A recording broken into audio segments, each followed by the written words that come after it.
తమ్ములు బిచ్చమెత్తుకుంటారు ఇవాళ రోడ్ల మీద. మరి ఏం పునరేకీకరణ? వైఎస్ రాజశేఖర రెడ్డి కావాలన్న వాళ్ళతో పునరేకీకరణ. తెలంగాణ ప్రజలు, ముఖ్యంగా తెలంగాణ మేధావులు ఆలోచించాలని నేను కోరుతా ఉన్నా.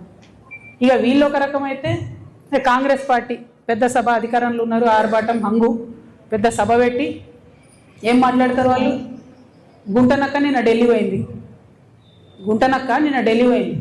గుంపు మేస్త్రి ఏమంటాడు? ఆ గుంటనక్క ఢిల్లీకి ఎందుకు పోయిందో నాకు తెలుసు, ఆర్ఎస్ఎస్ పెద్దల్ని కలవడానికి పోయింది, కాళేశ్వరం కేసు లేదు అవుతుంది అందుకే పోయింది.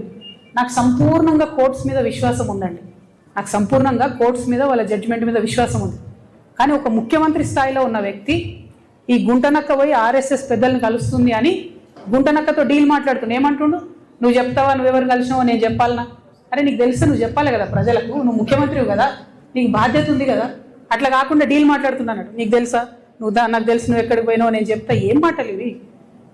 అంటే ముఖ్యమంత్రి స్థాయిలో ఉన్నటువంటి వ్యక్తి కోర్టులలో ఉన్న తీర్పుల్ని ప్రభావితం చేయగలుగుతారు కొంతమంది అనేటటువంటి డైరెక్ట్గా మాట్లాడుతూ సంపూర్ణంగా రాజ్యాంగాన్ని, రాజ్యాంగబద్ధ సంస్థల్ని స్లైటన్ చేస్తూ ప్రజలకు ఏమాత్రం విశ్వాసం లేకుండా చేస్తున్నారు. అంతేకాకుండా ఏమంటాడు ఆయన? సేమ్ ఏదైతే ప్రజల పట్ల బీఆర్ఎస్ పార్టీ లెక్కలేనితనం ప్రదర్శిస్తుందో అదే లెక్కలేనితనాన్ని కూడా కాంగ్రెస్ పార్టీ ప్రదర్శిస్తే ఏమంటాడు ఆయన? నేను ప్రతిపక్షం లేకుండా చేస్తాను. నువ్వెవరు చేయడానికి?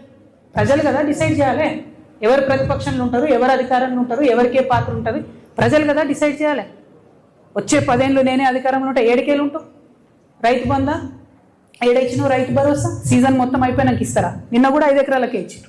ఏమి ఇచ్చిందని? మీరు ఎందుకు అధికారంలో ఉంటారు? ఇల్లు కూడా కొట్టినందుకు అధికారంలో ఉంటారా? 2 నెలల పాప చచ్చిపోతే మాట్లాడలేదని అధికారంలో ఉంటారా? దేనికోసం అధికారంలో ఉంటారు? ఒక ఉద్యోగం ఇచ్చిరాని అధికారంలో ఉంటారా? జాబ్ క్యాలెండర్ ఇచ్చిరాని అధికారంలో ఉంటారా? దేనికోసం ఉంటారు అధికారంలో? ఎట్లా లేకుండా చేస్తారు ప్రతిపక్షాన్ని?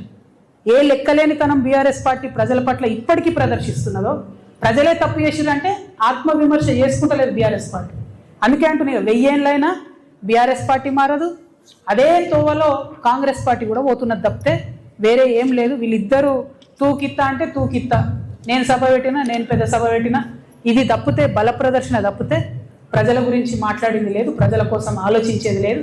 డెఫినెట్గా మారాలి పాలిటిక్స్. దయచేసి పాలిటిక్స్ మారాలి, ప్రజల సెంట్రిక్గా పాలిటిక్స్ జరగాలి, నాయకుల సెంట్రిక్గా కాదు, పార్టీల సెంట్రిక్గా కాదు. ప్రజలకు ఏదైనా ఇబ్బంది ఉంటే దాన్ని అడ్రస్ చేసేటట్టు రాజకీయ నాయకత్వం ఉండాలి.